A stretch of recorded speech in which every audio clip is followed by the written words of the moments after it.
Informasi pertama datang dari Wakil Presiden Ma'ruf Amin yang menegaskan akan tetap netral dan tidak memihak di Pilpres 2024.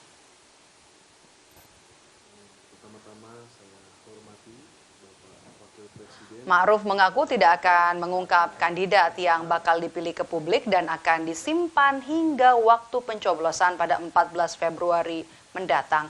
Hal itu disampaikan Ma'ruf Amin merespons pernyataan Presiden Joko Widodo yang menyatakan Presiden boleh kampanye dan memihak.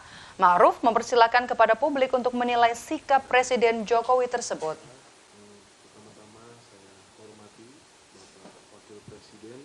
Saya laporkan secara... Ya, saya kira soal presiden saya kira sudah jelas ya.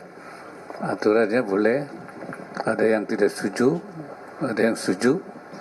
Nah, silakan aja. Nanti urusannya itu publik aja. Ya, tapi saya sudah sejak awal sudah memposisikan diri untuk bersikap netral. Ya, tidak memihak. Saya bilang saya netral. Perkara nanti pilihan saya akan tuangkan nanti aja pada waktu tanggal 14 Februari dan tidak boleh ada yang tahu.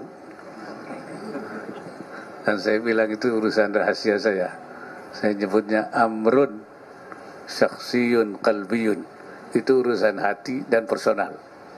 Karena itu saya tidak, jadi saya sekarang memosisikan diri netral. Saya kira nggak ada masalah ya. Ini bukan perbedaan dengan presiden, ya. Presiden sudah menyatakan seperti itu, dan saya memang tetap netral. Jangan dibilang saya berbeda dengan presiden itu nanti. Di sisi lain, saudara, calon presiden nomor urut 1 Anies Baswedan menyebut baru di pemilu 2024 ada pertanyaan soal netralitas pemerintah setelah 5 kali pemilu.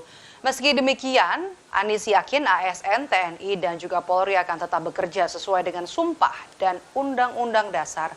Anies juga menyinggung jika aparatur negara tidak bersikap netral dan memilih untuk cawe-cawe, maka akan melahirkan kebohongan untuk menutupi kecurangannya bagi anak cucu bangsa ke depan.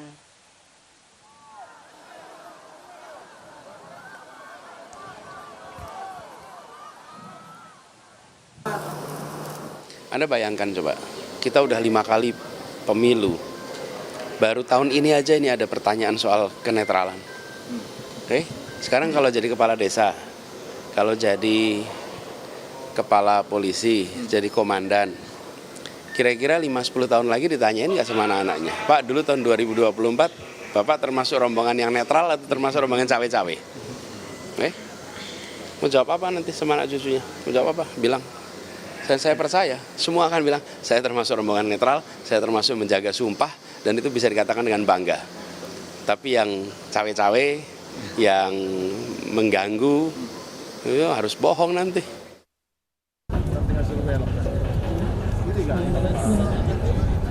Presiden itu boleh loh kampanye.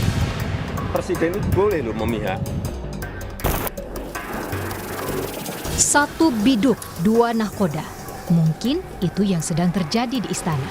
Saat Presiden Joko Widodo menganggap wajar Presiden memihak, tak demikian dengan wakilnya, Ma'ruf Amin. Wakil Presiden Ma'ruf Amin untuk kesekian kali menyatakan sikap netral dalam pemilu 2024. Ma'ruf menekankan bahwa secara aturan, TNI, polisi, dan aparatur sipil negara harus netral. Bahkan menurut Ma'ruf, netral jangan hanya dijadikan slogan saja, tetapi harus dilakukan dalam bentuk nyata. Ada pernyataan semua bisa mengatakan ya netral, itu artinya slogan saja. Tetapi harus di dalam bentuk perilaku nyata di lapangannya. Ya semua harus netral begitu. Seperti saya katakan tadi, ya, pemilu Luber Jordil itu kan perintah konstitusi, ada dalam konstitusi, dan itu harus dilaksanakan. Jadi bukan hanya terserah dalam konstitusi, kemudian diverbalkan dalam bentuk pernyataan, ya, tetapi juga dilaksanakan di lapangan. Undang-Undang Nomor 7 Tahun 2017 tentang Pemilu memang menyebut presiden boleh berkampanye. Tepatnya diatur dalam pasal 299, 300, dan 302. Namun demikian, siapa yang bisa menjamin seorang pejabat negara tidak menggunakan fasilitas negara saat berkampanye? Jadi menurut saya, kalaupun ada aturan yang membolehkan presiden dan menteri berkampanye, sebaiknya aturan itu diperlakukan sebagai aturan yang tidur. Yang tadi saya contohkan sebagai aturan di ayat Al-Quran bahwa laki-laki boleh berpoligami. Jadi kita tidak gunakan itu, kecuali bagi mereka yang terpaksa melakukannya, ya ikuti aturannya. Nah, sebab apa? Sebab menurut saya, legasi yang akan dibangun Jokowi itu akan hancur. Ya, karena belum pernah terjadi sebelumnya presiden yang berkampanye. Di sisi lain, Ketua Perkumpulan Jaga Pemilu menyayangkan pernyataan Presiden Jokowi soal presiden boleh memihak dan berkampanye. Menurut Natalia, pernyataan Jokowi itu merusak prinsip demokrasi dan berpotensi melanggar pelaksanaan pemilu jujur dan adil.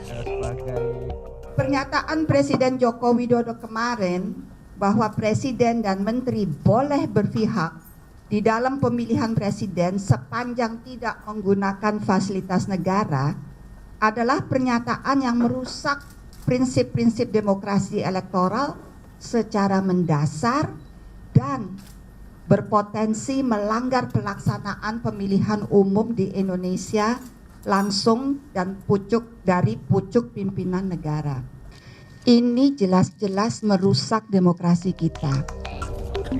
Undang-undang pemilu memang membolehkan menteri dan kepala negara berkampanye asal cuti.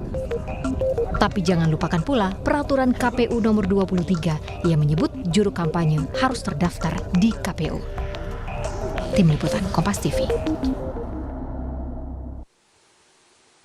Kita ke informasi dari tim kampanye nasional Prabowo Gibran yang memprotes pernyataan dari Sekjen PDI Perjuangan Hasto Kristianto yang menyebut pasangan Prabowo Gibran merupakan cerminan 3 periode Presiden Jokowi.